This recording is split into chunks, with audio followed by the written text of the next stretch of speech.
spectacular podcast where each month we continue our search for the best bad movies on the planet Earth. I am your host, Aaron, and I am joined, as always, by Matt. Oh, yeah. I've been waiting so long to hear you say that. Ooh, it has been a while, hasn't it? Yeah. Well, has it? It feels like it, at least. Feels like... I guess. I mean, it's still just... We do it once a month, but... Did we do it really early last month? Is that what happened? Yeah, maybe. Is it early this month? It's the 20th. No, we're like... Yeah. This is how it normally goes. Around the second week of the month, I propose the idea of recording, and then we're like, oh yeah, I should probably do that. Yeah. And wait a week, and that's good. That's good. How are you?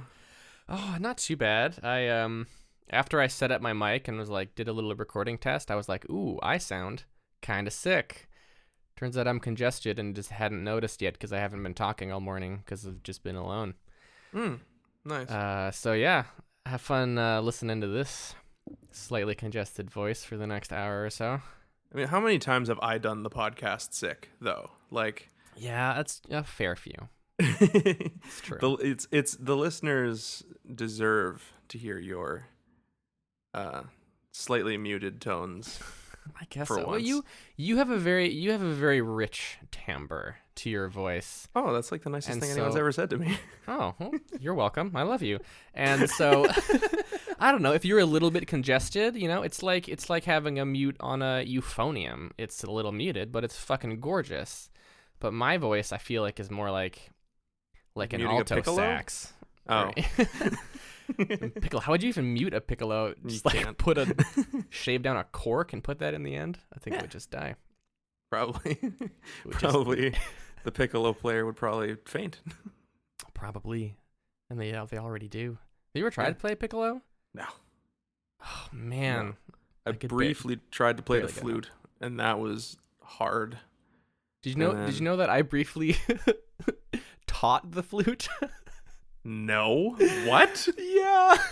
When I was working for a music school, I was essentially hired as their catch-all, their multi-instrumentalist, because I came in and they had a bunch of piano, voice, and guitar, and then one drum teacher. That was all they had. But I came in and I was like, hey, I'm good at violin and oboe. And they were like, that's awesome. Do you play anything else? And I was like, oh yeah, I dabble in a lot of other stuff, like clarinet, flute. I do dabble in those things. And they're like, great. Someone wants to learn flute, you're it. And I was like, ooh, fuck. I'm completely self-taught on flute, and I'm not that good. And, the student I got was not a beginner. Oof, really? Yeah, and so, they got, I taught them the basics, and they were like, got it pretty quick, and they're like, yeah, I know how to do that. And I'm like, fuck. Well, we're already at my level. So when you're like, you pretend to take a phone call and you're like, I just do scales. I gotta take this. Not a phone call, but go to the bathroom. Yeah, I did that once. Yeah. Where I was like, well, we still got 10 minutes left in this lesson, and you already know how to play the 3 notes I know. So, yeah. That's when they didn't stick around. That's when you teach them how to tune or something. Yeah. I mean, we did do a lot of breath control stuff, because at least I know a lot about breath control. Ah, there we go. But it's just, you play the oboe, you need to learn how to use less breath. Really? Yeah. One of the first fundamental things I learned about the oboe at an actual university level was that I was breathing in too much. It doesn't take that much breath. And so I had to be taught, when you're about to play a run of notes, breathe in the amount that you would to speak a sentence and no more. Because otherwise, you're going to breathe in too much, fill up your lungs, and then you're going to be playing your oboe, and you're not going to get rid of that air, and it's just going to go stale, because the oxygen is going to be absorbed, and it's just going to be stale. And then you need to breathe out before you breathe in order to get enough air for your next run of notes. And I was like, wow, that's so counterintuitive. Weird, yeah. But then with flute, it's like you need to breathe in as much as possible and use all of it right away. Yeah. Oh, well, this is fast. This is why people tune in. Weird facts you didn't expect to learn when you listen to a podcast about weird bad movies. How to breath control when playing the flute. Yeah, I mean, it's funny because if someone's been listening to the show, then they just expect this nonsense from us. But if this is like someone's first episode, it's always, what the fuck are they talking about? I can't wait for the YouTube comments. Oh, every time. Did we get any more special ones this past month? Anything notable? Well, there was one person who requested that I post the entire film of the Ewoks: The Battle for Endor. And I was like, we don't do that. We just talk shit about it. And they were like, okay. Oh, okay. Pleasant. So I feel like a lot of the angry comments and dislikes we get are because like I don't have in the title of the episode like podcast or anything like that. It's just episode number and that And then the name of the movie. name of the movie. And then the thumbnail will have like our logo on it because it just gets added to YouTube automatically when I publish it to iTunes and stuff. Oh, right. But we also just keep getting subscribers. So All right. people be listening. I don't know. Cool. Well, But yeah, hey, I can't wait. listener. Can't wait for the guy who's real salty about us telling him about the flute. I want to get messages from angry flautists. I want that. Oh, dude, that'd be so good. Like, actually, Actually, you yeah, know you're nothing doing it about the wrong. flute, and we'd be like, yes, we know. We explained this. He knows nothing about the flute. Yeah. Yeah. Very little, at least. All right, well, let's do what we came here to do, son. What have you been watching? Let's talk about movies and shit. All right, movies and shit. So, I mean, for me, when fall starts rolling around, which I don't know what it's doing over there in BC, but here in Ontario, summer has left and fall just comes pretty quickly, it seems. Yeah. Summer has sort of left here, and we are now in the season where Washington and Oregon and most of California are on fire, and all right. of their smoke is invading our air, and I think man. Vancouver had like worse air quality than Beijing. Oh my gosh. Yeah. Yikes. And bear in mind, Beijing exports about 25% of its air pollution to San Francisco. Oh. Like a Man. bunch of the smog in San Francisco actually comes across the ocean from. Holy crap. So yeah, there was like you didn't leave. You didn't leave the house for a week or two there because Oh, it was boy. you look outside and it was constantly foggy, and then you'd look up at the sun and it would be like this like dim orange ring. Yeah. But the good news is BC didn't catch fire this summer for once. Yay. So that's nice. But That's great. yeah, Washington's fucked, Oregon's fucked, California's always fucked. So we've just been inheriting their smoke. But anyways, Man. fall is upon Yeah. you. Yeah, which is lovely. And for me, I mean, one of my favorite times of year is the autumn, and I absolutely love Halloween. So once fall starts rolling around, I know people are like, spooky start thinking about Halloween after Thanksgiving, and I'm like, no, fuck it. Thanksgiving is a great weekend. The rest of the fall, I'm thinking about Halloween because I Yeah. love Halloween. It's great. And this is gonna be my first full autumn here in Ontario, and apparently autumn here is gorgeous instead of just It is wet, the shit, which yeah. is what I'm used to in BC. Yeah. So yeah, in the spirit of that, my wife and I have already started kind of watching some scary movies and stuff. Ooh. But most notably, I finally started watching American Horror Stories. Ooh, really? Yeah. Whereabouts? Where did I start watching it? Yeah. Oh, my wife found it on Oh, it just magically showed up on her laptop. Yeah, really weird. It magically showed up on our laptop, and then we put it on a USB and slapped that bitty on the computer. Nice. And I mean the TV. Anyway, yeah. TV. I gotcha. So yeah, I've now completed the first season. I've heard that that's the best one. Mackenzie tells me that the internet thinks that the second season is the best one. Which one's that? Is it the witch one? I have no idea. I haven't Oh. started the second one yet, and I know nothing about the show. I started watching the 7th season or 8th season of American Horror Story, which came out last year, maybe slightly before. Something like maybe before. I think it might be like 9 now or something like that. Could be. But it was because the theme was 1984, and it was like a 80s summer camp slasher movie. Ooh. But the episodes were also just magically appearing on my laptop. Oh, cool. Week to week. I love how that happens. It's just so wonderful. Week to week, and eventually you get distracted and the episodes stop showing up. Oh yeah. You know, can't remember which episode you were on, and yeah. So I haven't gone back to that one, but that's cool. How is it? You like it? Yeah, I do. It's it wasn't as like scary movie as I thought it was gonna be. It wasn't as like suspenseful and jump scary. I thought it was gonna be more like classic horror, but it was a lot more unsettling and twisted. But then also, I mean, there were twists and turns in the plot that I didn't see coming. It kept me guessing a lot. First 5 episodes, I was saying, "What the fuck?" like every 10 minutes. Nice. And yeah, had a surprising ending, and I was like, "Oh, that was really enjoyable," and I'm interested to take on another season. And there was some really good acting in it too. That's what I've heard. Yeah. I think I just never started it, and so then it felt daunting to jump in. And also anthologies I find are sometimes hit and miss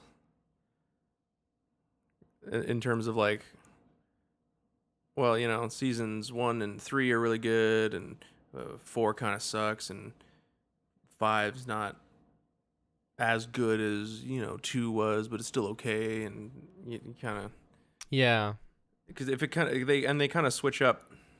So like for me, like the 80s slasher season was like really intriguing. I'm like, that sounds cool, but then it's like, oh, it's like Haunted Circus. I'm like, next season, you know, whatever. Yeah. That's kind of my main beef with anthologies is like, okay, if it switches up, I'm only gonna watch the pieces that are things that would interest me normally, you know. Yeah, that's fair. Like I did it with Black Mirror, where I'd be like, this episode doesn't really interest me, but this one seems fun, or you know. Yeah, but yeah, for sure. Yeah, it is hard to tell. I am really interested to see what the Haunting of Bly House is going to be like. Bly Manor, yeah. Bly Manor, yeah. Sorry, there we go. I loved The Haunting of Hill House. Me too. And I think is it the same director? I want to look it up.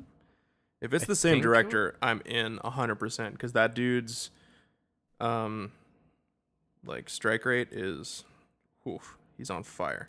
I think it was the same director. Yes. Nice. Mike Flanagan is on board still. It looks like he's not directing every episode, but he's still in part of the creative team. So awesome. Nice. That's good. That dude is legit, man. If you want some good horror movies to watch over Halloween, he's done some good ones. He did one called Before I Wake, which was really good. That's on Shudder. He did Doctor Sleep, which is the sequel to The Shining, where Ewan McGregor plays an adult Danny Torrance. Right. And he did one called Hush, which is like a home invasion horror movie, kind of like in the vein of The Strangers, but the protagonist is a deaf woman. Oh. So she can't hear. And it leads to some very, very awesome, tense scenes. And I think that's on Netflix in Canada. So man, yeah. Definitely check out Hush. Ooh. I braved life and limb a few weeks back to go to the movie theater for the first time in a long time. Man. Because Tenet came out. Only in theaters, the new Christopher Nolan movie. Oh. Tell me. And I'm not really like a Nolan bro, like the way a Is that lot what of they call themselves? that's what I call them. Like I don't know. They're Yo, dude, you a Nolan bro? Dude, He's like he makes the best movies ever. dude, man, Nolan, He's bro. so good. It's Nolan, Bro. bro. Did you see The Dark Knight? Bro, Bro. it's so good. Bro, The Dark Knight. Inception. Yeah. It's like so anyways. I like his movies quite a bit. I think he's a very good filmmaker. Like he does some things that really annoy me a lot of the time, like underdevelop his characters. And it kind of depends on who he's writing with. Like a character like what's his name in Dead? Oh, who's the pretty boy that everyone likes from Titanic? You kidding me right now? DiCaprio. You couldn't think of Leonardo DiCaprio? No, I blanked. Like his character in Inception actually has like a backstory and an arc in that movie, but then Yeah. you get to a movie like Dunkirk and no characters have arcs, and their arc is they were in Dunkirk and then they escaped. Right. But it kind of works because the craft is so good. And I think that's kind of where Tenet lies. It's halfway between like Inception, which is like very, very high concept, mind-bending ideas. For sure. And so it lies like halfway between that and something like Dunkirk or Interstellar, which is, pure spectacle, and not so much substance, but you also don't really care because the spectacle is presented in such a fantastic way. Yeah. So personally, I loved it. Like the characters for me didn't need to be any more developed than they were because the story wasn't really about them. It was about they're going to go into a machine and then that is going to make them move backwards through time. And sometimes they're going forwards and sometimes they're going backwards. Sometimes one of them is going forwards and one of them is going backwards, and they're shooting bullets and catching bullets and who knows. That's a great synopsis. Yeah. Well, like I can't really say more about it without kind of spoiling it. Right, okay. I definitely don't want to spoil it because I think it's something that you should experience for yourself and just kind of let it happen to you. Okay. But I appreciate that. It's thrilling. I would love to go see it again. I am waiting for it to finally be released on VOD so that I can watch it again and again and again and again and again. Because also I feel like there was a lot that happened in that movie that I kind of need to have explained to me, and the 10 billion YouTube videos that were released within 4 hours of the movie being released in theaters. Well, like the ending of Tenet explained, time inversion explained. Like they don't cut it. So yeah, just go see it. Don't expect, I mean, I don't know why you would from a Christopher Nolan movie at this point. Don't expect richly developed characters. And, that sort of thing. But just expect to be amazed and thoroughly entertained. And yeah, it'll live up to those expectations, which quite frankly is all you should expect from him at this point. Nice. Like, yeah. Yeah, sounds good. Yeah. So, very, very thrilling. And the other thing that I've been watching, I've been stuck at home with a broken leg for the past 2 weeks. So I've been watching a lot of shit. So I watched Moana for the first time. Great. Was your first time? Yeah, I loved it. Really good. It's fantastic, right? Yeah, totally. I really like Polynesian culture and mythology. It's something that just interests me personally, and so Sweet. that was kind of fun to see those things kind of play out. And then all 8 seasons of Bob's Burgers are on Amazon Prime right now. So Oh boy. that's kind of been my like relax show. Nice. But the coup de grace, if you will. How do you feel about the Karate Kid? It's been too long since I've seen the Karate Kid that I just don't remember it that well anymore. Okay. I don't think I've ever seen the Karate Kid in its entirety. Oh, really? Yes. I feel like I've caught 20 minutes on TV here or there. Maybe part of that was Karate Kid 2. Don't remember. But Cobra Kai, the sequel series, Yeah. that was developed as a YouTube originally, is now on Netflix, the first 2 seasons, and it is fantastic. Wow. Okay. I did not expect it to be that good, and then I saw I think a tweet from someone whose opinions on movies and stuff I generally trust, and I was like, and they were like, I don't like the Karate Kid. I hadn't seen the Karate Kid before watching Cobra Kai, and I loved it. And I went back and watched the Karate Kid, and it didn't really enhance my experience of Cobra Kai in any way. So, yeah. So I'm halfway through season 2 right now, and I gotta say, the first season is fantastic. The second season drifts a bit. It tries, I think, to take on too many characters and too many kind of plot lines, whereas like the first one is like real simple, where it's about Johnny Lawrence and this kid Miguel in his building who gets beat up one day, and then Johnny kind of saves him, not because he like feels bad for the kid, but because one of the bullies like punches Miguel, the kid, and he like lands on his car, and he's like, "Hey, get off my car!" And so then he kicks the crap out of the bullies, much like Mr. Miyagi does in the first Karate Kid. That's the other thing, is there's tons of flashbacks to the Karate Kid movies. So like, if you haven't seen it, they recap it for you pretty accurately.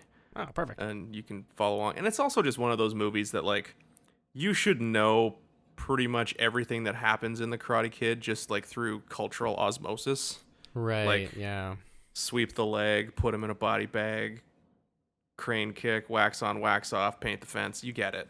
Yep. I know all of the things. Bonsai, Daniel-san. So, so like, you don't really need to like go back and rewatch it.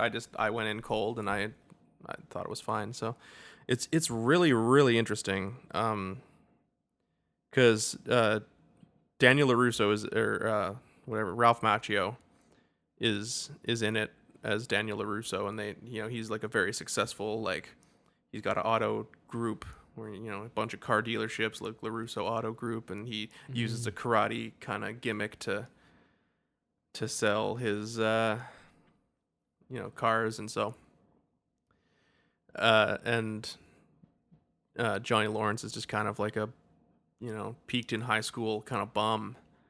Right. Just kind of like, he's not a homeless person, but he's Yeah. he's just like, he's working as like a general handyman, cleaning people's pools and gutters and putting their TVs on the walls for them and stuff. And then he decides he's gonna start this, or bring back the Cobra Kai karate gym, and because he wants to help this kid stand up for himself. And it's sort of it's weird to like watch the guy who was the bully in the original kind of grow up and realize he's not on top anymore in life, and decide that he's going to help this kid who's getting picked on, sort of like stand up for himself. And he uses that same like Cobra Kai method of like strike hard, strike first, show no mercy, to be like, no, like, just like when they come at you, like, don't take their crap, go at them, like, be confident. And it's interesting how some of the kids take that lesson and use it to make themselves better, and other kids take that lesson and regress and become, they're not getting bullied anymore, but now they are the bullies. Yeah. And maybe fighting during, because like this first season ends at the karate tournament, and so it's like, the maybe the lesson that they learn is like, maybe you still need to fight with honor. Like there's a great scene where a bunch of the kids, sort of the main kid, what's his name, Miguel, just beats the crap out of his bullies in the high school cafeteria one day, where they come at him, and he's like, and they're also making fun of his love interest, which is Daniel LaRusso's daughter. Yeah. Crossover. So they're kind of picking on her, and she's been getting cyberbullied and stuff, and finally he's like, I'm not gonna take it. And he, karate's the crap out of them. And so then all these kids who are used to get picked on and stuff are like, oh shit, I want to be like Miguel. And so they show up to the dojo, and he's going like, oh, what the fuck, we got a bunch of like fat losers and scrawny dweebs. And he's like going through, and he's like, and he goes up to this one girl who's like kind of she's an overweight girl. She's very, nerdy. She's into science and stuff like that.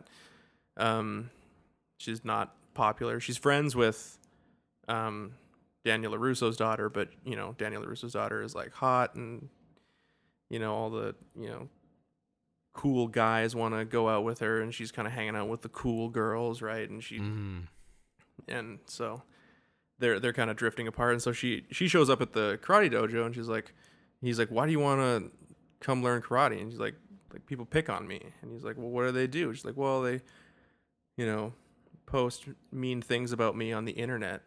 And he's like, what the fuck? He's like, bullies are such pussies these days. He's like, back in my day, if you wanted to pick on someone, you did it to their face. There was honor in it.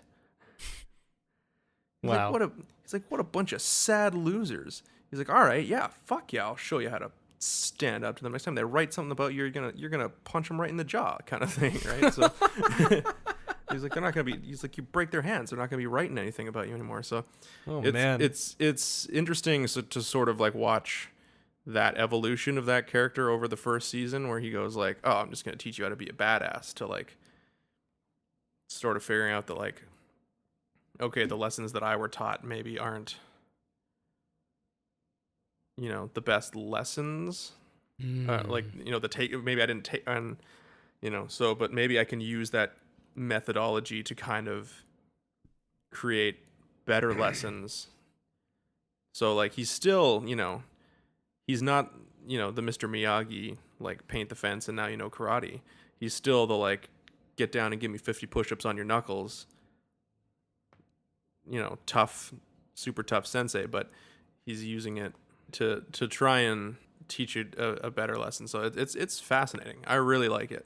Man, that sounds really compelling. I saw it pop up on Netflix, and I was like, ooh, that looks interesting. I did not expect that from a YouTube original.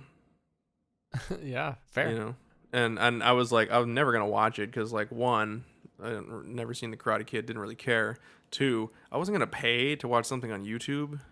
Yeah. Fair. And also, I don't know why, because YouTube's owned by Google and they have all the money on the planet. I don't know why I expected it to be like shitty. Yeah. like shitty quality. Yeah. But it's like, it's really high quality. Like production wise. So yeah, I can't recommend Cobra Kai enough. Cool. I'll give it a try. Definitely check it out. What else do we want to talk about? Did you see the Dune trailer? Yes. Oh, about them worms, huh? Oh man, it looks so intense. I'm super on board. Finally, we're getting a good Dune. I can't. A part of me like doesn't want to doesn't want to assume that it's going to be so good because, like, there's always something.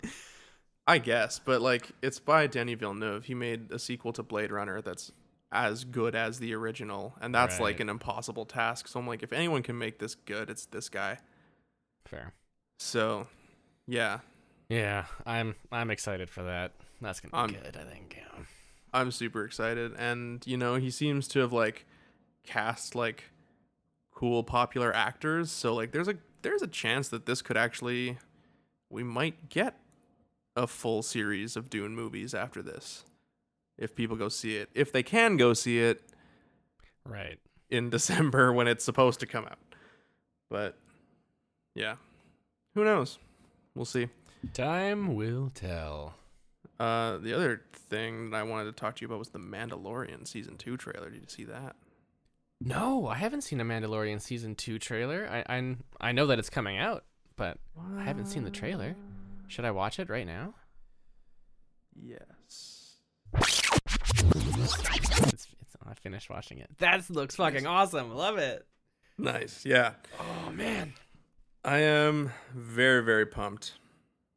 I love that show. I think I probably told you. I think it was last episode we watched where I was just on a complete Star Wars binge. I think so. Yeah. Where I watched all of the Mandalorian to watch the last episode I'd never watched, and then watched all of the making of, and then rewatched the Mandalorian again, and then fucking finished last season of Clone Wars and started Rebels, and also played Fallen Order, which I beat. Nice. By the way, I beat it and then was still pumped on it because the game is just really fun to play. That I went back to every single planet and explored every single area and got all of the unlocks. Nice. Okay. Wow. I did I went hard on that game. It's good. But yeah, I'm super stoked for more Mandalorian. Man. Me too. There's some things that make me sort of like apprehensive just following the news, and that's like we know that like Temuera Morrison is going to be back as Boba Fett. Oh. That's been a rumor that has seemingly been confirmed by his agency. And then the long-standing, like, it's like official, but we haven't actually got an official announcement from Lucasfilm ever. It's just like Hollywood Reporter like confirms that Rosario Dawson will be playing Ahsoka. Oh. In live action, and so.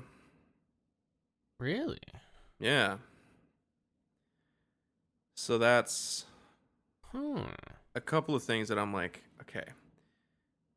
One of the things I liked most about Mandalorian Season 1 is that it was entirely fresh characters, new characters we'd never seen before, and it was a new story. It was all on its own. And I don't know why. I mean, I do know why, because for the most part, most Star Wars fans are super basic, and they're like, show me the thing that I've seen before again. And that's all I want to see. That's why Palpatine came back. Right. I'm not getting into that, but it's like, oh, here, and the other reason is like Dave Filoni is one of the main people on The Mandalorian with Jon Favreau, right? And Ahsoka is his baby, and so,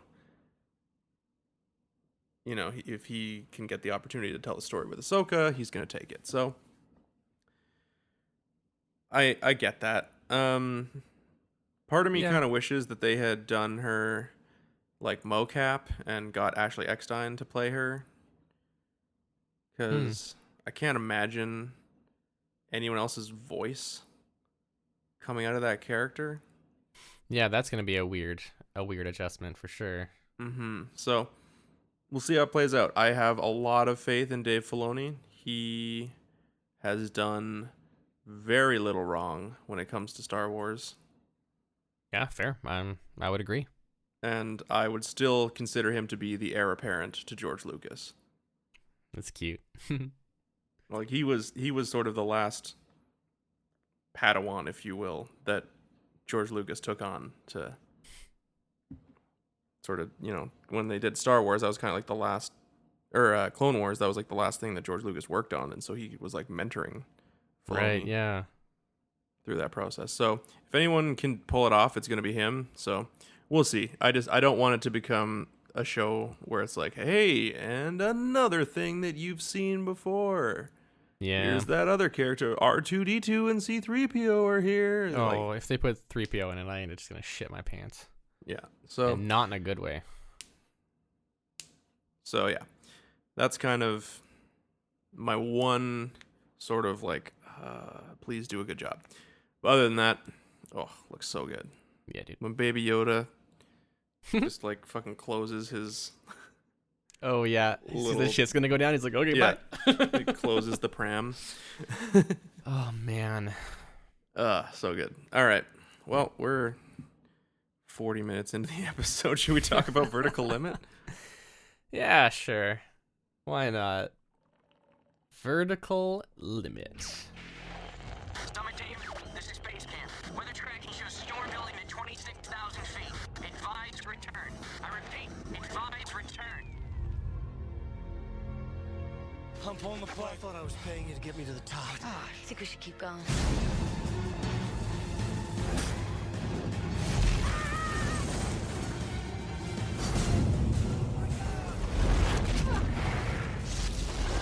I think we've lost the summit team.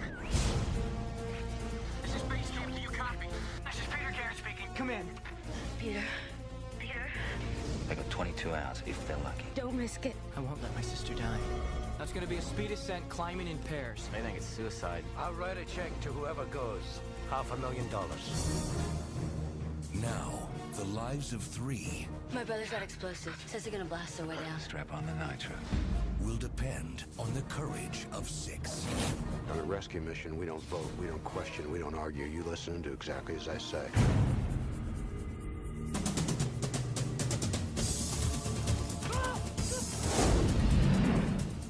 It's gonna blow! The nitro! It's gonna blow!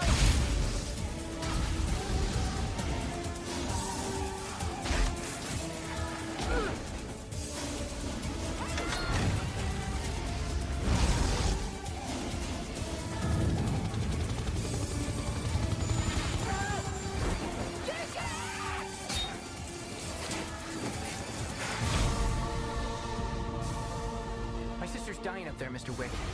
Up there, you're not dying. You're dead.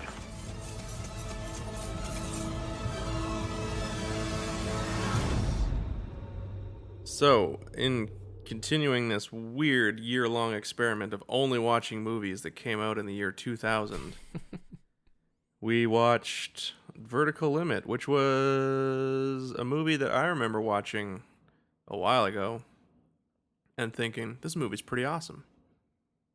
As in, like, it's been a while since you watched it for this podcast, No. or like No. you watched it a while ago. Years ago. Years Years oh, and okay. years ago. Okay. Cool. And then when I was looking at movies that came out this year, I was like, oh shit, Vertical Limit. Yeah, we should totally talk about that. And then I found the DVD of Valley Village. I was like, yeah, we're going to do it. Score. This is Meant gonna to be. awesome. Yeah. So, what are your initial thoughts? Have you seen it before? I had never seen Vertical Limit before. I didn't know anything about it except that it was called Vertical Limit, and so I assumed that it was about mountain climbing. I was super right. By the You're way, very right. It's when I so when I much mentioned about to my mountain wife that I was gonna watch a movie called Vertical Limit, she asked, "Is it about high jump?" to which, to which I responded, "The fuck did you just ask me?" It's about high jump. That's Like, do you think this is like a hilarious. track and field movie about high jump, and they called it Vertical Limit? It's like a high school coming of Dude. age drama about a high jump champion called Vertical Limit. A high school vertical or high jump sports movie. Oh god, that would be so funny. And I was no. like, I'm pretty sure it's about mountain climbing, but very I'll much I'll about let you mountain know climbing. after I watch the film. What would the Vertical Limit be? Like, this is higher than anyone could ever possibly jump. The bar is at the very highest setting, I guess. That's the vertical limit. And then they try, like the bar is high. We'd have to build new poles to put the bar on. You can't go any higher. You can't jump the vertical limit. God's too dangerous. Johnny. Ugh. That's an amazing idea for a movie. I want to do the high school high jump movie. Yep, sounds great. You just do it like the Karate Kid, where you find like the old grizzled high jump champion, retired high jump champion. Yeah. It's like I tried to touch the vertical limit once, never again. I haven't jumped since. I lost me legs. I tried to scissor over the bar. And then that's the reason why the bar falls off now. Because before it was a rigid bar and you just fucking hit it and it took off his legs. Oh amazing. Okay, copyright. Yeah, us. You can't have it. Sure. Yeah. Oh, okay. So no, it's about mountain climbing. Yeah, absolutely climbing K2 specifically. Mm-hmm. And I have some notes here. The opening scene is bad. Yep. The blue screen does not look great. No. The first thing I wrote down was just like it starts with like a shot of an eagle, right? And it's just like really dated CGI of an eagle. And I'm like, ooh, off to a fresh start. There we go. Yeah. But there's one stunt in that looks so painful and real. And it's like when the two guys fall off and they all get yanked off the wall and Robin Tunney is hanging there and she drops and she goes like bam and gets just jolted. Mm-hmm. That like they almost killed that stunt woman. I'm sure of it. It looks intense. It looks so painful. It's like that scene in Exorcist where the director like told the grips that had what's her face on the ratchet pull, like Ellen Burstyn, they're like, actually fucking pull her this time. And so they like pulled her and she like smashed into the wall and like fucking like dislocated her shoulder or something, and that's the take that's in the movie. Wow, that's kind of what it reminded me of. It's like fucking just throw the stunt woman off the cliff. Frick. But yeah, this opening scene, which kind of sets the emotional arc for Chris O'Donnell and Robert Tooney's character. What are they? Peter and Annie? Yeah. I'll let you decide who plays who. They're climbing and they only have one cam in the wall, which is like an anchor, I guess, right? Yeah. To hold them in. And there's 3 of them hanging there and there's too much weight and their dad's on the bottom and he tells Peter to cut the rope and let them fall because the two, the one cam isn't going to hold all 3, but maybe it can hold 2. So he's like, it's better one of us dies than 3 of us. And so he cuts the rope and that kind of sets up their sort of emotional arc where they don't really talk to each other anymore because, she's upset that, her brother essentially killed her father. I mean, yeah. And like she was screaming at him not to do it. And then his dad was screaming at him to do it. And he was stuck in the middle. Yeah. That scene was chilling. It was super, super high emotional intensity. They go 100. And Peter's got the knife to the rope and just like he's just like so conflicted. You can see it on his face. And then like all of this shouting, all of this cacophony. You can see it on his face, but it's not good. Well, no, but he's trying. Chris O'Donnell. Oh, there's a reason he's not working much anymore. Yeah, it's fair. But I really just like the weight is really like there's so much cacophony, so much screaming, and everything cuts out, and there's just a shot like from the ground below for just like a second, and then the dad just slams into the ground dead. Like, It's good. Yeah, really good actually. He's like screaming. He's like, "You're gonna kill your sister! Cut the rope!" Yeah. Oh man. And I mean, you know, it's it's brutal, but later, wow. Oh, Give me boy. a second. It's not as shitty as I do. Whew. Yeah. Did I mention it was smoky? But later in the movie, Scott Glenn, you might know as Stick from. I do know a stick. Yeah. I recognize him. Says to Peter, he's like, if your dad had the knife, he would have cut the rope himself. Yep. Any good climber would have. You did the right thing. You know. So. It's kind of one of those things where, you know, it's actually, I think, from like a writing perspective, I think it's actually a pretty good kind of like arc, right? To like have. Yeah, for sure. And I mean, like the movie, like the setting is mountain climbing, K2, that stuff. Like that's all the setting. I feel like the movie is actually just about that idea. That's what the whole movie is about. Like, should you cut the rope? Yeah, kind of. Yeah, that's totally. The situation in like different ways. Yeah, comes up like the idea of like, should you try to save someone's life if it might kill other people's lives? Yes, totally. That's what the whole movie's about. Yeah, I mean, and so basically what happens is his sister becomes a very, very famous mountain climber, and she's tasked with leading this billionaire up K2. Because he wants to be at the summit to wave to the inaugural flight of an airplane that is like an airline he started or something like that. Yeah. Like that's the whole promotional thing. Like the inaugural flight of his airline is going to fly over K2 and he's going to wave to them from the mountain. Like, yeah, he's like one of these Richard Branson like adventure junkie, adrenaline junkie tourist billionaires, right? Where he's like, yeah, like I'll just, you know, if I go have if I'm, you know, we had a shot of me waving at the plane from the top of K2, then that'll be on the cover of fucking Time magazine or something, right? You know? Yeah. And it'll be like, oh, he did it again. What a crazy bastard. So yeah, so she's tasked with leading him up, and you know, there's some bad weather that kind of moves in, and he wants to keep pushing on. He's like, you know, we're 5 hours from the summit. Let's just push through. The storm's probably going to push east. And the other person that's there with them is a guy who's climbed Everest like 6 times without oxygen. And yeah, he's supposed to be like in lead. He's supposed to be in charge of the climb. Yeah. Right. What's her role then? Is she not?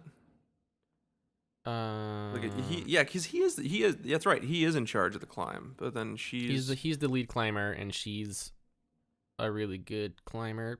That's also on the team. Anyway, yeah, she's there, and I think maybe she's the subject of a documentary movie that's being made or something that doesn't really ever get addressed ever again. Does that happen? I don't remember that. Yeah, they were saying something about like, oh, there's like National Geographic's making a documentary about me. They needed someone who looks sexy and can also climb K2. Oh yeah, that's right. I remember. Yeah, they wanted someone who can climb K2 and look presentable. Yeah, and then Robert Taylor is talking about like, oh God, I got to lead the fucking geriatric movie producer around who like has the runs. Like, oh yeah, oh. Like the stereotypical like old fat Jewish movie producer, like who has IBS. He has IBS. He's like has a thing of toilet paper clutched in his hand that's like comically fluttering behind him as he's like running to the outhouse. Oh, too real. Yeah. Yeah. But anyways, yeah. So. So the storm does move in, and they end up getting trapped in this cave.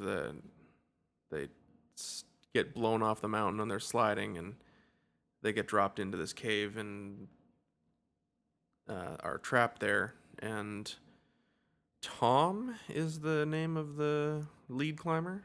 Yeah. He like breaks several ribs and can't move. Yeah, he's like gasping for air. Ooh.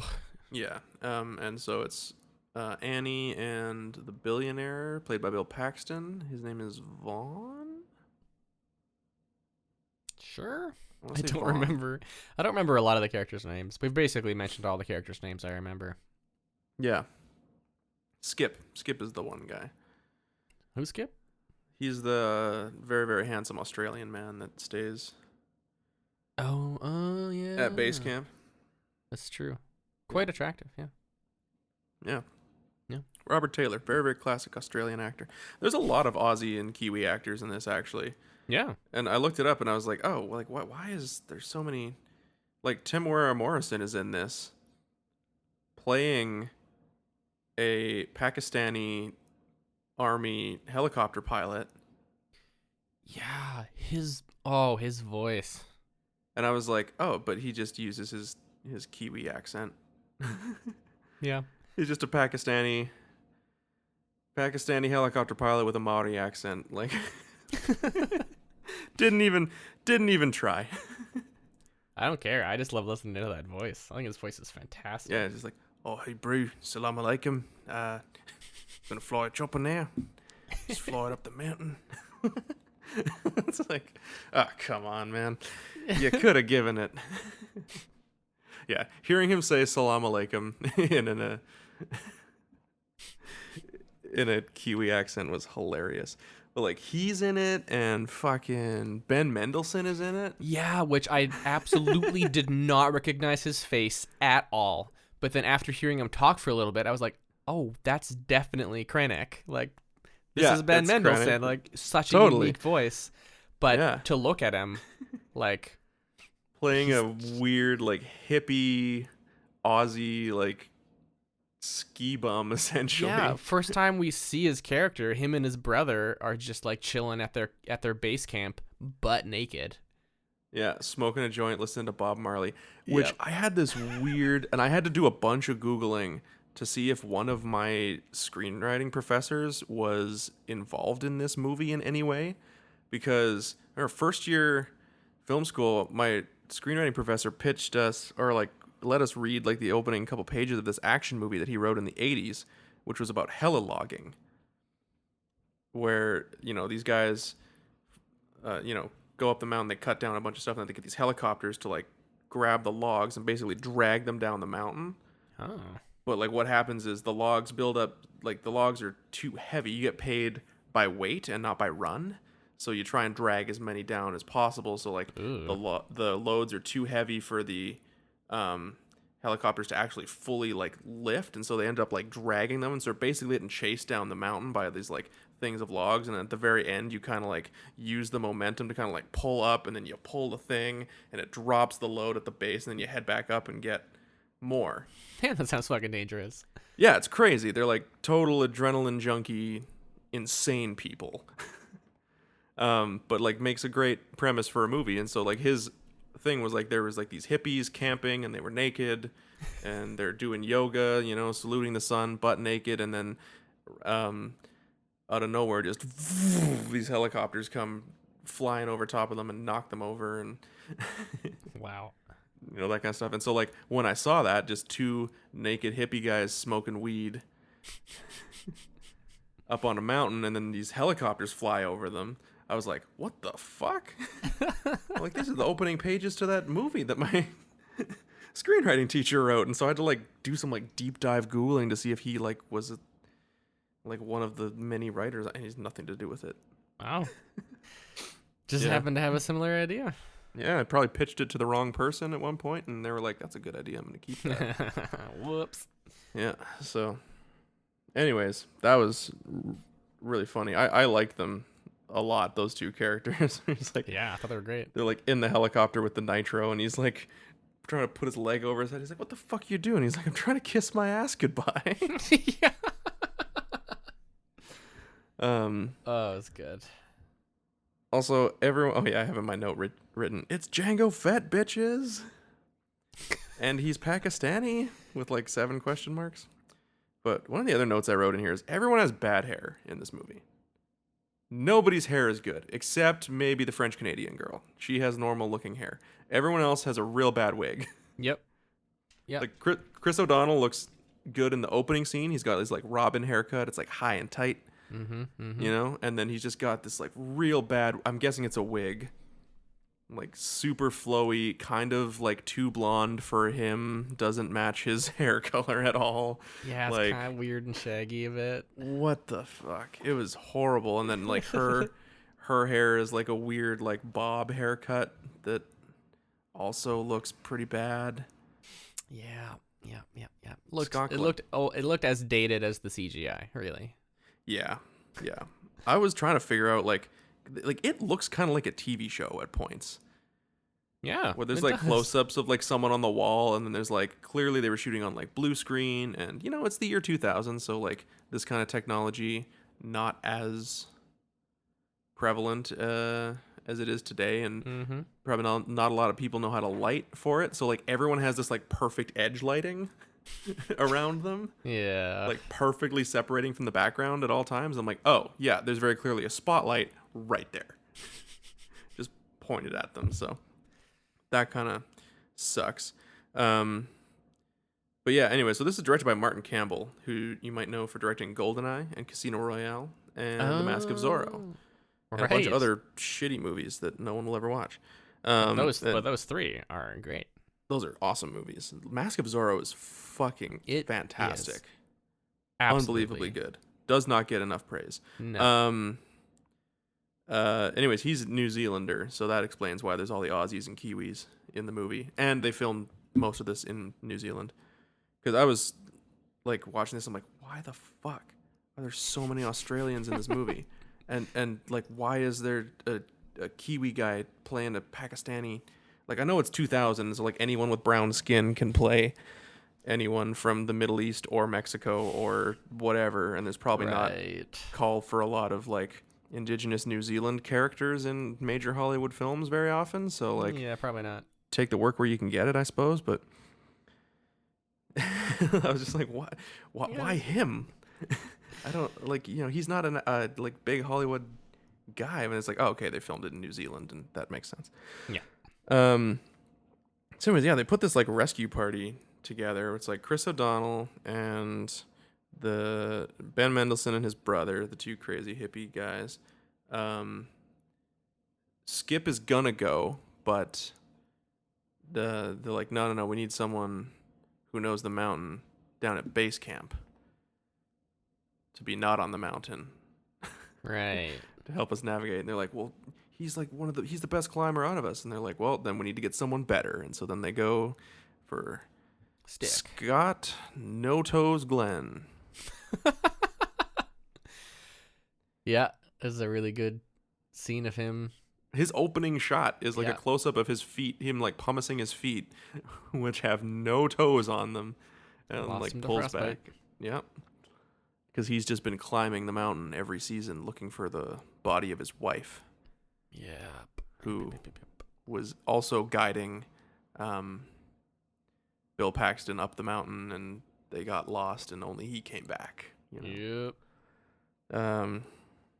Oh yeah, and like he when we first see him, he's like super beardy, and then like before he goes up the mountain, he shaves. But he just like gets out a straight razor and starts going at his face with no, I mean, forget about shaving cream. He's not using water. Yeah. He's just going at it dry. Should really like warm that up with a warm cloth, you know, kind of loosen up the fibers a bit, open the pores. Yeah. Right? So that would be a good idea. Oh man, they should have. The next scene, he should have rolled in with just like 50 pieces of toilet paper, just like stuck to and his just like face. Totally red face. So much razor burn. Just a new beard of bloody toilet paper scraps just stuck to his face. Would have been amazing. And then the other character that goes up is the nurse, who is a French Canadian woman. She's actually played by a Swede, but. Named Monique, but there's a really great joke where she shows up and she's talking to Skip, and you know, she kind of just like doesn't have any time for their crap, and she's very short. She's very short. She brushes them off, and Skip goes, don't mind her, mate. She's French-Canadian. When she's Canadian, it's not that bad, but clearly today she's French. And I'm like, ha! Wow. Love it. Oh, boy.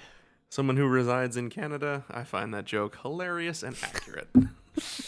Oof. But fuck, Mendo is funny in this movie. Like that scene with him and his brother where they're talking about like when they're trying to recruit people. And he's like, yeah. Not everyone gets their own bomb. We all have to share. And yeah, no, it's really good. But yeah, like her, when she decides that she's going to go on the adventure, she's like in the helicopter and she's just like smoking a cigarette right next to the open canisters of nitroglycerin. Yep. She doesn't give a fuck. She punches Mendo's brother, and this is actually one of my favorite scenes. This scene has stuck with me since I first saw the movie. Oh, yeah. Smoking next to the nitro, obviously great. And then he says something like, oh, yeah, we always hoped that you'd blow us. And she just like gets out and just socks him in the face, and it is immediately like, oh, and like starts like rub, like her hand very clearly hurts. And I'm like, yep. Yeah, that's not seen in movies enough where. Absolutely. Because if you've ever punched someone in the face. It would hurt like hell. It hurts a lot. Yeah. Yeah. I also put that down as a note because I appreciated it so much. Because she socks him so good, and it's so justified. Good. But yeah, immediately it's like, I like clutching her fist because obviously it would hurt a lot. Yeah. Just like, it's a good sacrifice sometimes. Totally. The scene where they discover the nitro, though, this is my biggest pet peeve with this movie. So their plan is to like 2 or 3 teams of 2, each has 1 canister of nitro. They're taking different routes up the mountain. They all take about the same, time to get up there, so that they increase the chances of one of them getting there in time, because they basically have like 36 hours to get up there and get them out before pulmonary edema sets in, which is basically they're up so high that they need to keep drinking water or else the air in their lungs will crystallize. And is that what it is? I couldn't quite tell. I was just like something horrible where you drown in yourself. She says something about like, I've got shards in my lungs or something like that at one point. And so I think it's like you need to like keep hydrated or else the air in your lungs something like crystallizes, and that's bad because then it like rips your lungs apart and you basically choke to death on blood. Yeah, watching this movie at one point I was just like, man, my brother and his wife have been up to this altitude and got altitude sickness. Really? Yeah. It was the day he was gonna propose. But then he didn't because they both had altitude sickness. And he was like, well, fuck. And so he just waited. That's funny. Where was it? Was it like a cold mountain, or was it like Machu Picchu or something? I cannot remember which mountain it was. Okay. Unfortunately.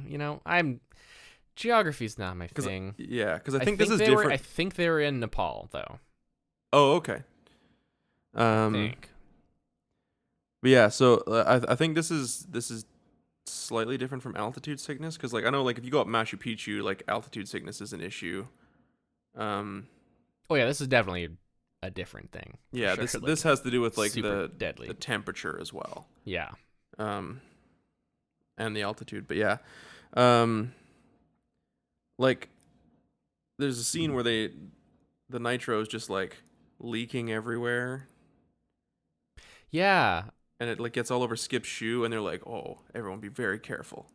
And it's to show that like, okay, this stuff's like very, very volatile, and like the slightest jolt could ignite it, right? And so they have to like very, very carefully take off Skip's shoe, get his foot out of it, pick it up, and Tamara Morrison goes outside and just like pitches the shoe, and it lands and it fucking explodes. Yep.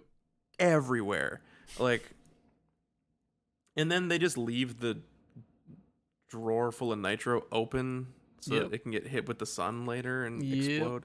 And also no one in there knew that like the sun would cause it to explode. Like, what, you just got some casual, like someone just drop off like some nitroglycerin samples and forget to leave the safety packet? Yeah, like there's no pamphlet explaining. They were that whole that whole deal was probably the most awkward part of the plot. It was just upping the stakes, but it was pretty contrived. Where it was just like, Yeah. oh yeah, we have this nitroglycerin. Here's the nitroglycerin. Oh wait, no, you're stepping in it.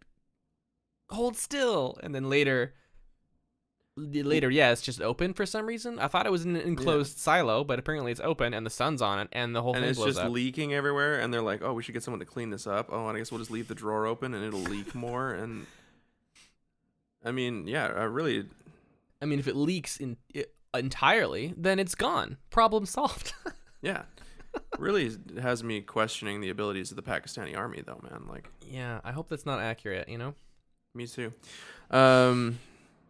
Yeah, but like, they abuse these nitro canisters so much. Like, they all should have exploded in the scene where they land. They take the helicopter up as high as they can to K2, right? So they don't have to start hiking from base camp. Which is also like very clearly filmed on a blue screen with like a helicopter on like an arm, like a control arm, because it's moving in like the jankiest way. It's so funny. Yeah, it's pretty ridiculous. But they're like jumping out of the helicopter and like rolling and getting jostled around, and like none of their backpacks explode. Like later, the sunlight causes them to burst. When they get the radio from, because what happens is the storage unit at base camp explodes and nearly kills like the Pakistani general, and so he radios them and he's like, "Hey, sunlight causes this shit to burst. Who knew?" And so they radio up to the mountain. They're like, "Get it in the shade," and so they like rip off the backpack and they're like booking it up up this hill towards there's like some like ice wall, and they can get in the shade, and they're like throw the backpack down. They're like shoveling snow on it to cover it up, and it's like fuck, man, like you were like pissing yourself when like a couple drops of this got on a guy's shoe. Yeah, and like it thrashing it exploded around like a fucking hand grenade. Oh like, boy.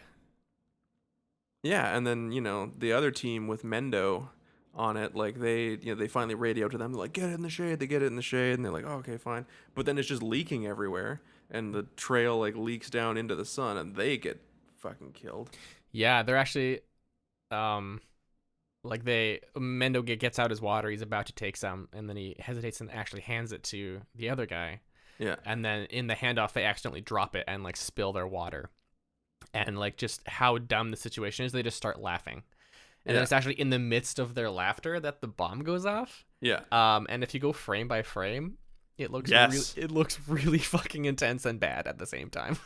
Because they get vaporized. I get what they were vaporized. going for. I think I get what they were going for is that like you would actually get disintegrated by the shockwave before the flames ever actually hit you.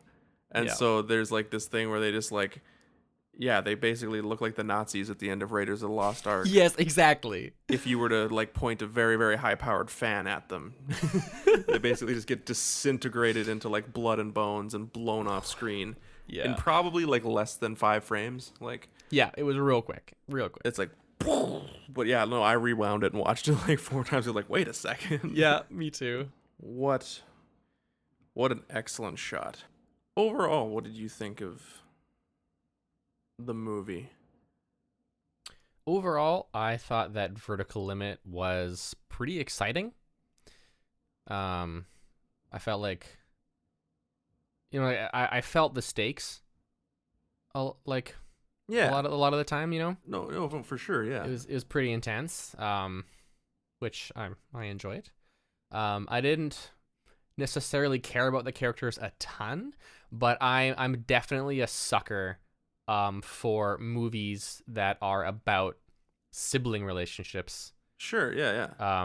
Because like the emotional climax of this movie. So the rescue team, well, one of the 3 rescue teams, manages to make it. Oh, by the way, another thing that I thought was fucking insane and kind of amazing. The like Annie, the sister, and Bill Paxton, who are trapped underground. Tom's dead at this point because Bill Paxton fucking kills him. Yeah. Which they like it's played off as like a real sinister kind of move, but like there was no way he was ever making it off that mountain. Like, and and everyone knew it. Yeah, he was fucked. But you know, this is actually something that I thought was it took me by surprise. So Bill Paxton, he's got the like medication that helps them not die from pulmonary Edema. Thank you. I'm gonna forget that in like 2 minutes. So he's got that meds, and he's like, there's a scene where, like, you know, Tom's almost dead, Annie is suffering bad from it really bad, and then he's shooting himself up with this stuff. And then he looks at the needle, and he looks over at Tom, and then he fills it back up with air. Mm-hmm. And in my head, I was like, oh shit, is he gonna go over to Tom and like be pretending to give him that stuff and just inject air into his blood so that he dies? I thought that too. Yeah. You thought that too, right? I thought he was gonna be like this is gonna help you, and then just let him die, which I think would be kind of quick, but also incredibly painful by doing that. Yeah. Yeah, but is it just like what, an air bubble in your vein will like make it to your heart? Yeah, and then your heart will stop, right? Yeah, I think that like causes cardiac arrest, basically. Yeah, I thought that's why you always see nurses squirt a little bit out and like tap it. Yeah, make sure all the air gets to the top, and then it's gone. Yeah. Yeah. Yeah, which he does that on himself too before he takes the shot. So yeah, I totally thought he was gonna like pretend to be helping him when he mercy killed him. But then Tom looks at him, he's like, "Are you gonna kill me now?" And he's like, "Yup," stabs him in the neck with the needle. And I was like, "Holy fuck!" Like, yeah. Did you need? Because that's not.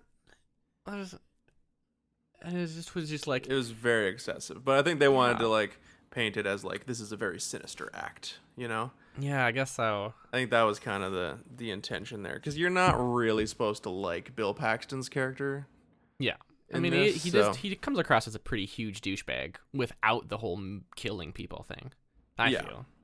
Well, and then what you learn at one point is that, I can't remember if we talked about this, but like they find Scott Glenn's wife's body after one of the explosions kind of like causes a little avalanche. It like conveniently clears some ice away, and then they find her body frozen into the wall. Mm-hmm. And they find her kit of Dex, which is the medicine that helps keep them alive. Right, that's what it's called. And all the syringes are gone. Mm-hmm. And he's like, no, she always kept it with her. Like, and so then the idea is that Vaughn stole the Dex to save himself. And that's why he's the only one who survived. And that's why he's the only one that survived that trip. Mm-hmm. So, Scott Glenn is like, when we find them, I'm going to kill him. And Peter's like, no, you're not. And he's like, look at you, man. You're at the vertical limit. You've never been up this high before. Like, you really going to try and stop me? Go ahead. And I love when movies work the title of the movie into the movie. Especially when it's a stupid movie title, like Vertical Limit. You know, like if it's something like GoldenEye. Okay, the GoldenEye is the name of the satellite or whatever, right? So it's like, obviously they're going to say GoldenEye a bunch. Yeah, it's going to come up naturally. But I love when movies are like, there's some movies that do it real well, like, you know, like Luke saying, "I will not be the last Jedi." Yeah. But, you know, if you're watching episode 1, and if Qui-Gon Jinn was like, I sense some sort of phantom menace, it just kind of doesn't, it doesn't come across as, and this one, you know, they tried to, maybe the vertical limit is a thing in climbing. I don't know. Probably a thing in climbing, the same as it is in high jump, but it's as vertical as you can go, or as you've ever been, or whatever. The reasoning is not really presented. It's just, they just kind of play it up. It's like, you're at the vertical limit, you can't stop me, and then he fucks off, and it's just him and Monique left. Because, we didn't mention, so her Ben Mendo's brother and Monique got paired up because she's not as strong a climber, and he is a strong climber, whereas Mendo is not a very strong climber, and he got paired up with the Sherpa. Right? Was he a Sherpa? I thought his cousin was the Sherpa, and his cousin died. Well, I think Sherpa is like a race of people, is it not? Or like a tribe of people? Ooh, I don't know. I don't know enough about this subject. I think, yeah, I remember learning that a while ago, where it's like, I always thought Sherpa was like a job, but I think Sherpa is actually like a tribe. Maybe they're not Sherpas, though, because that would be Everest, right? That would be in like Nepal. I think Yeah, so they're probably not Sherpas. Anyways, but he's like one of the natives that lives near the mountain in Pakistan, and he helps people climb. He's like a climbing guide. Okay, yeah. So the way most people would use the word Sherpa, he's probably a Sherpa.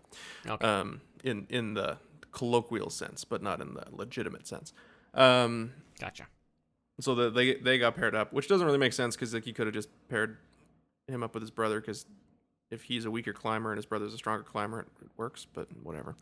But yeah, so like they Monique and Mendo's brother, like I think his name's Cyril. Is that right? That sounds right. Cyril and They, like- Malcolm, I think. Yeah.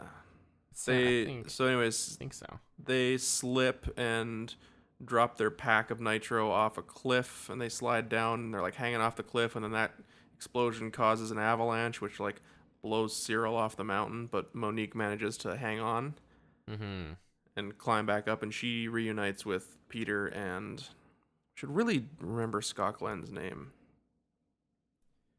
Just call him Montgomery? Scott Glenn. Mulaney. No. John Mulaney. It's John Mulaney. He plays John Mulaney. Scott Glenn plays John Mulaney in Vertical Limit. You heard it here. Avalanche, get out of my way. Is this Nitro or Mountain Dew? It's Nitro. Throws it behind it. Anyways, so they get reunited, and yeah. But then he abandons them to go on his crazy murder mission, and they go on the rescue mission. But they get to where they are before, to where his sister. I think what happens is Scott Glenn's like, I'm gonna fucking kill him, and you can't stop me because we're too high up and you're weak, and I'm fucking awesome because I'm Scott Glenn. Yes. But he doesn't. I don't think he ditches them though. I think they're still moving as a team. He's just let him know, like, yeah, I'm gonna kill him and you can't stop me. But I think they're still climbing as a team, because then there's the scene where there's like the 3 tents all set up, and Scott Glenn like wakes up, gets out of his tent, ready to go, but then he goes and checks, and the other tents are empty. They abandon him. That's right. Yeah, they ditch him to try to get there first. Yeah, that's right. And so this is actually, I really liked this scene. They Vaughn and Annie use Tom's blood to create a signal. Basically, one of the explosions, like the second explosion, kind of knocked a bunch of ice loose, and so they could see to the surface of the mountain. And so they're like, okay, we need to get like this tent pole. They had like rescued a backpack that had landed in the cave, and I think it had a tent in it. Yeah. So they got like tent poles, and they're like, they fill up a plastic bag full of his blood and attach a flare to it, so that when it goes off, like when they breach the surface, somehow the flare will be triggered to go off, and it'll explode the bag of blood everywhere and kind of mark where they are. And so they're like jamming this bag up, and yeah, they're like it gets pinched at one point, and they're like, we gotta go right now. It's gonna, it's starting to leak. We gotta push it through before it tears. And they just like go for it, and the flare goes off, and this thing fucking explodes comically, leaving this huge swath of blood all over the snow. It's great. It was fantastic. I like that. It's really funny. But yeah, so then they rescue. They blow open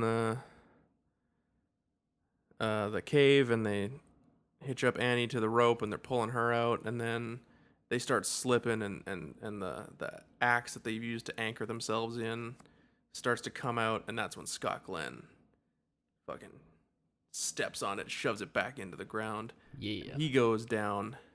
And I love how the whole scene is played with no dialogue between him and Vaughn. Yeah. It's just like Scott Glenn knows, and Vaughn knows that he knows. Yep. And there's just what happens there? He basically he's gonna kill him, and then he decides not to. Yeah, like Vaughn is, he's always out for number one, so he goes and he just picks up a pickaxe or ice axe rather, or whatever they're called. And he's gonna try to kill him, but I mean, Vaughn's been dying of pulmonary edema, and Scott Glenn is fucking Scott Glenn. Yeah. So Scott Glenn immediately manhandles him and is like holding him off the edge. Yeah. And you see the conflict in his face of like, I can finally kill this fucker, but like, what does that make me? And so then he pulls him back and then attaches his rope to his belt. Yeah. To be like, I'm not going to kill you. I'm going to fucking save you right now. Yeah. And so they're like hauling everyone up, and then, the scene kind of replays the way it does in the beginning, where they slip and they're not anchored into the wall with enough anchors, and and basically there's too much weight and they need to cut the rope, and Scott Glenn and Vaughn are the last two. Vaughn's at the bottom and Scott Glenn's in the middle. Mm-hmm. And Scott Glenn cuts the rope so that there's less weight, and the two of them drop. Yep. And that was good, but I thought it would have been a more satisfying ending if it like perfectly mirrored the opening scene, where if Scott Glenn didn't have a knife and he had to get Chris O'Donnell to cut the rope again. Yeah, I mean, that might have been more compelling, but also between Scott Glenn and Peter was Annie. Right? Right, that's right. It was, yeah. So, you'd have to Annie was rig also that up. being, yeah. You'd have to And rig that Annie up. was like basically almost dead at this point, and so she wouldn't have been able to cut it. But yeah, I know what you mean. That would have been extra compelling. Yeah, especially since and I feel like they almost kind of set that up away, and it does work. But like, because he says the line like, "Oh yeah, like if your dad had the knife, he would have cut it on his own. Any good climber would have done that." Mm-hmm. Right? So it does work, but it's not. I don't think it's as emotionally satisfying as if Peter would have had to do it himself. Yeah, that's fair. Because But then still... it's like he learns the lesson that it's better to save 3 lives than to lose 5. Yeah. But this gives Scott Glenn's character a way to get his revenge in a way, and it kind of gives him it completes his arc. It kind of puts him at peace, where he's like, I'm gonna be with my wife, I'm gonna save them, and I get to kill this bastard.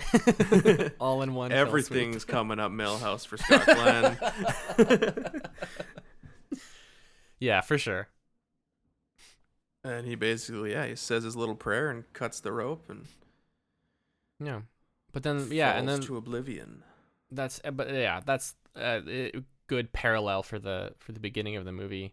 But then like the real, I feel, emotional closure for the overarching story is after that, when they're safe now and the nurse has treated Annie and she's gonna be okay, and then like Peter comes in.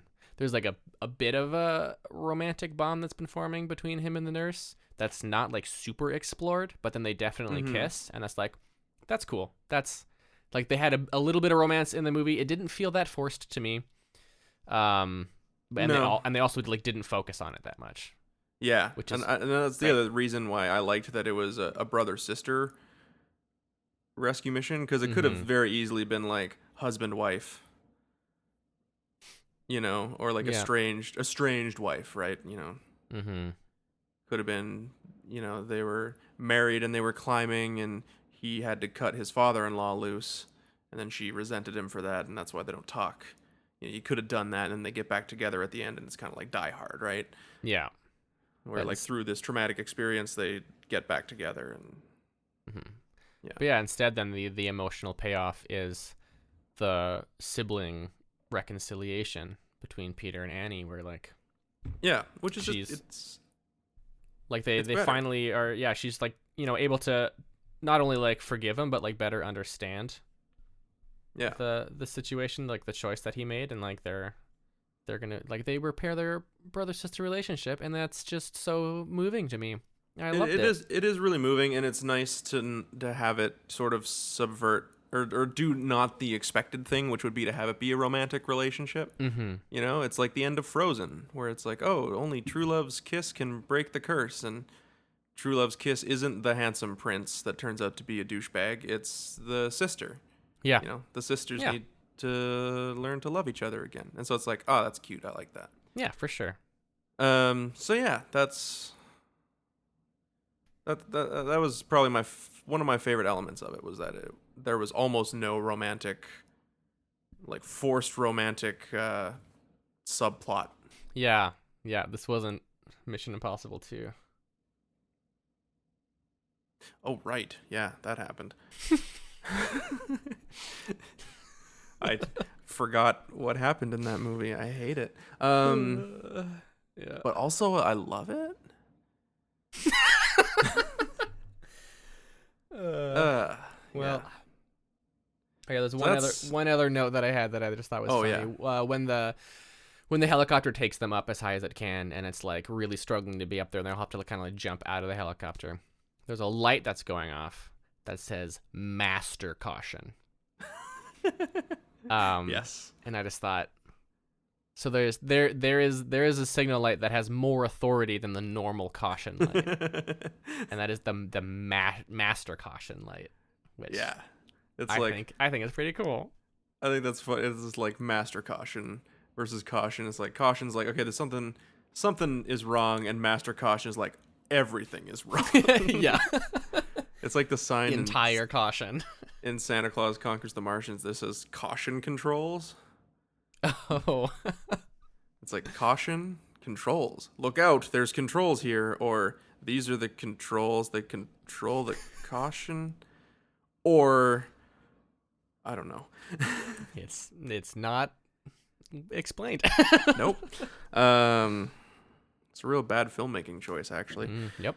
In that film. But anyways, so let's rate Vertical Limit. Let's talk about how do you rank it? Where does it go on our scale?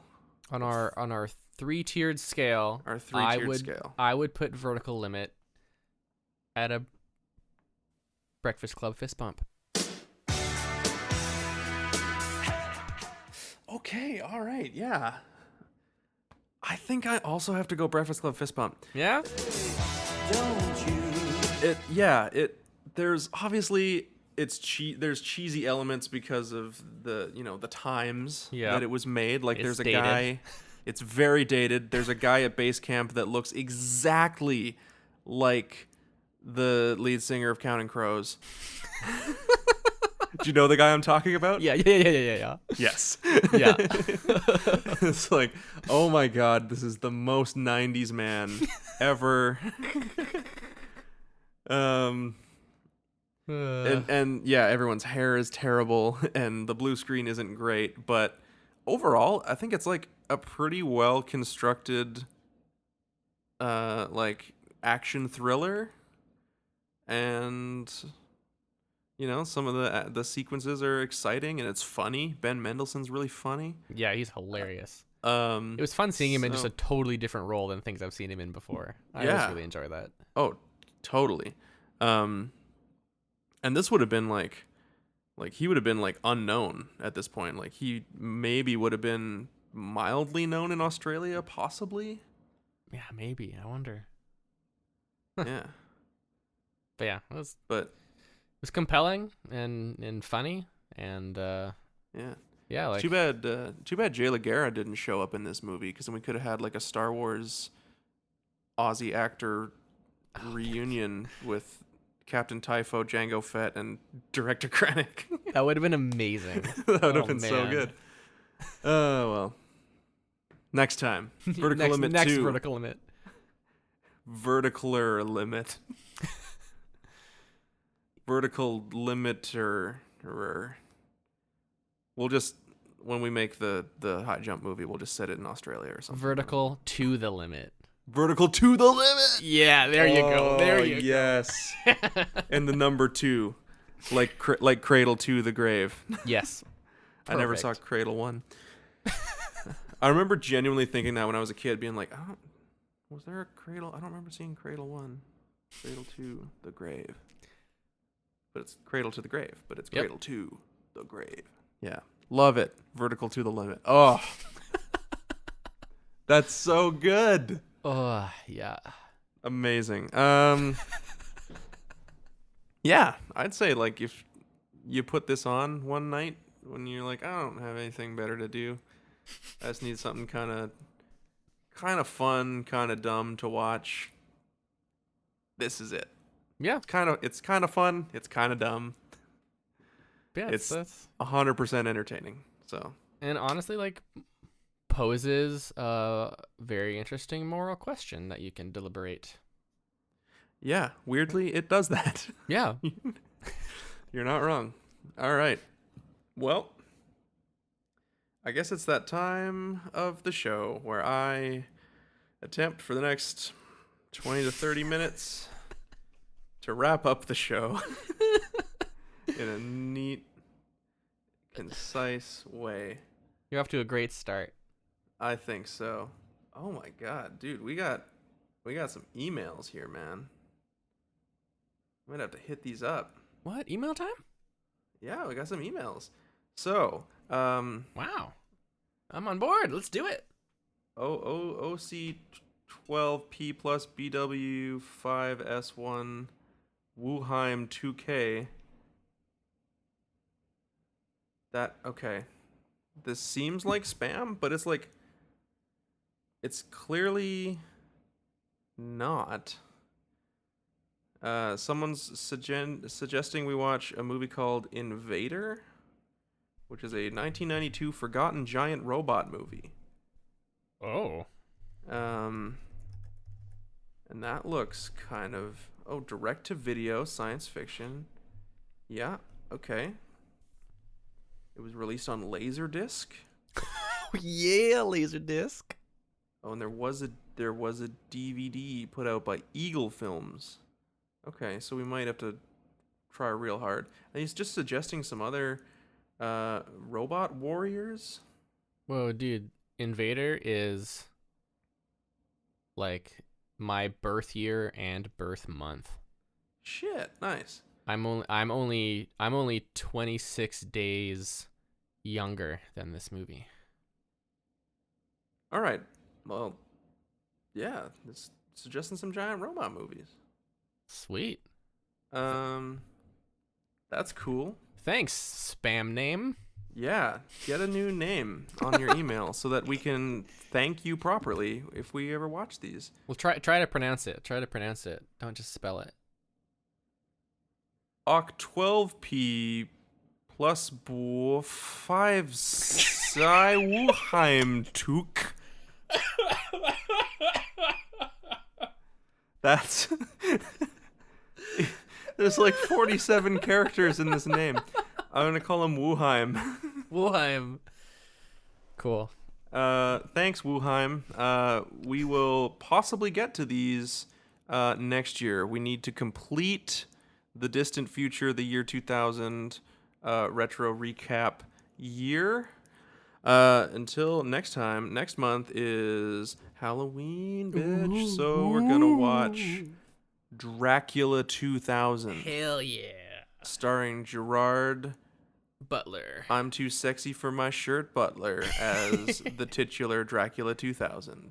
I don't think he wears a shirt very much in the movie, if I remember from the trailer. Sounds good. So, yeah. Dracula 2000. That'll be fun.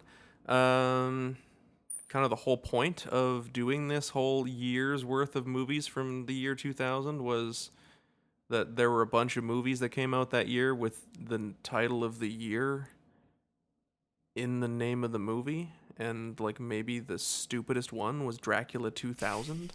It's all been leading up to October. Yeah, like that was one of the first ones that I thought of. I immediately thought of, okay, there's Dracula 2000 and there's Godzilla 2000. And then last month we also had Heavy Metal 2000, right? Last month there's Heavy Metal 2000. There was Yeah. Fantasia 2000. Which does not fit this Nope. this podcast. Not at all. And ironically enough, Death Race 2000, which came out in like the 70s. So, Oh, right. yeah. So, who knows? But we're gonna be kicking it old school with Jerry Butler in Dracula 2000. Good old Jer Butts. There's probably a rapper in it, like Ja Rule or something. Oh, also, one can only hope. can't remember. Don't care.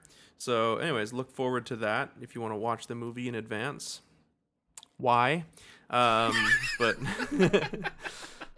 feel free. Maybe it'll make the podcast more empathetic because you'll feel our pain. Oh, that's true. Yeah.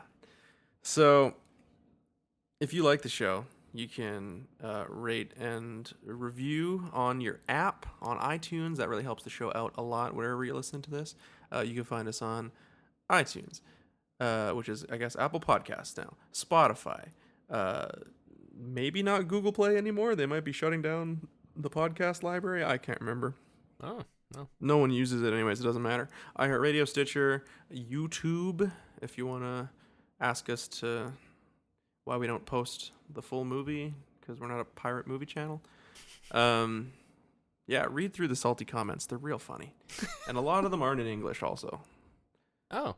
There's like people from, it'll either be like some sort of like Asian text or like Middle Eastern looking text. And I'm like, I don't know how to respond to this because I can't. Well, you put it through Google Translate. But I don't even know what language it is. Well, you got to figure it out. It takes some time. I guess so. What you do is you put it through Google Translate and then type up your response and put that through Google Translate and then post it in the same language, which will ultimately just not make sense in their language. Yeah, but maybe they'll be impressed. Who knows? Maybe they'll be impressed that I tried. Probably not. Probably. So, yeah, that's where you can find the show. Don't forget to tell a friend if you think they might like it. That helps out a lot. That's how I get most of my podcasts. Yeah. Someone's like, hey, you should listen to this. I'm like, all right. I either get it through that or through other podcasts telling me I should listen to this podcast, or someone from that podcast appearing on another podcast I already listened to. Oh, yeah. If you like, no, I already did that. What else do I do? You can find us on all the social medias. Yeah. retrocrappod@gmail.com. If you want to suggest a movie, like, Robot Wars and Invader, like Wuheim there, you can email in and suggest a movie. And honestly, we love it. We love getting suggestions. One of the best movies we watched on this podcast was a movie called Chopping Mall. And that was suggested by someone on Twitter, which reminds me, you can follow us on Twitter, Instagram, and Facebook @RetroCrapPod, and that's it. I think that's all the shit, right? I think that is all of the shit, my friend. Good. Oh, we have a Patreon. You can support the Patreon. There's a commentary for Dune, David Lynch's Dune, on there if you want to get psyched up for the new Denis Villeneuve. That's his new nickname. #Denis Villeneuve. Make it happen. I don't know how to spell it. Someone figure it out. The new Denis Villeneuve Dune movie. That's a good way to prepare your body for what will probably be a good version of that story, is to watch a very, very strange, not good version, but also amazing version. You want to know, you got to go. If you want to know, you got to go. That's true. That's true. Sting is incredible in that movie. Oh my gosh. And you get to see Sting in some weird fucking underwear. So fire up Netflix, download the Patreon's like super cheap too. It's like $2 or $3 a month, something like that, to get the bonus episodes. So just do it. Don't even think about it. Just do it. The charges will come off your credit card every month. You won't even notice. So, yeah. I'm Good so pitch. good at Good I'm so pitch. good at sales. Let's get out of here before I ruin our reputation even further. late. Thank you for listening. Oh, I know it's hopeless. We appreciate it if you made it this far. And until next time, keep watching crap. Crushed it.